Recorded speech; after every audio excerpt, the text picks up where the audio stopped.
It's the name of a famous method. In this method, you set goals for yourself on a daily or weekly.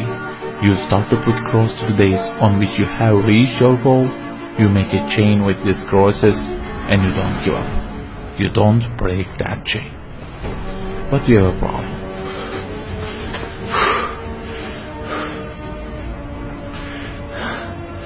Personal development specialists say that we should have goals. You know, they say like, don't sleep more than 6 hours, learn a language, finish a book every week, don't stop, always run, don't give up on your dream, don't break the chain. Okay, I don't object to them. I also have a table and put crosses on it every day and go after many goals, no problem. But you know what? They don't talk about the most important part of it. Let me give you a simple mathematical example. Try to imagine that you are adding numbers, and imagine that the numbers you have added up to this year is, for example, 35 in total, and you start from this year. For example, you will add 4 in this year, and then add 8 in next year, and it goes on. And there is an unknown time which counts down, and when it ends, you can't add any other number. Okay, you start the addition. Plus 4, plus 8, plus 7, plus 3. You add ambitiously, you keep adding and adding. Plus 6, plus 5, and okay, they say time is over.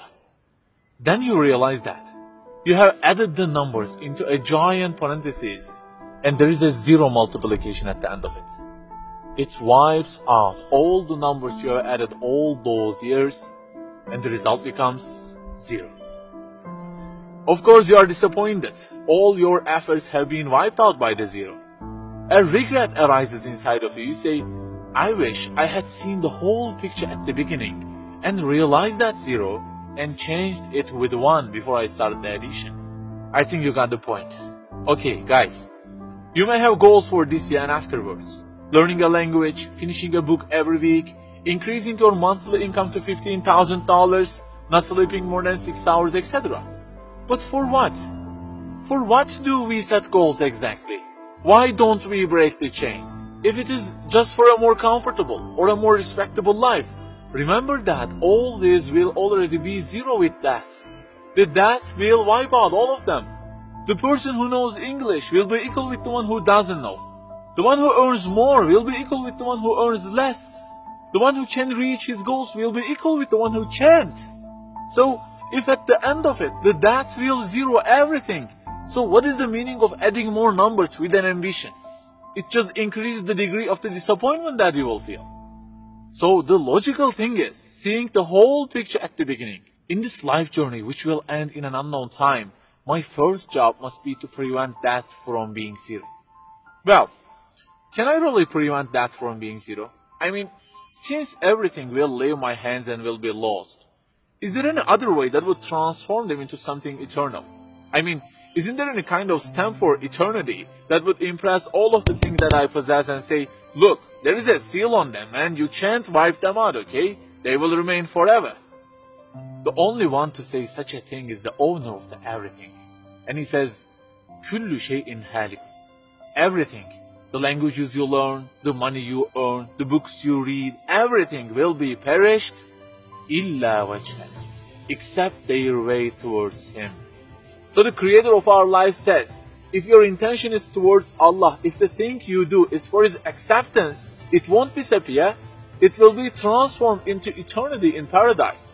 So learning a language, finishing a book every week, being rich, everything, if they are towards Him and for His sake, eternity stamp being pressed on them. For example, in this year, I will study English for 10 minutes daily.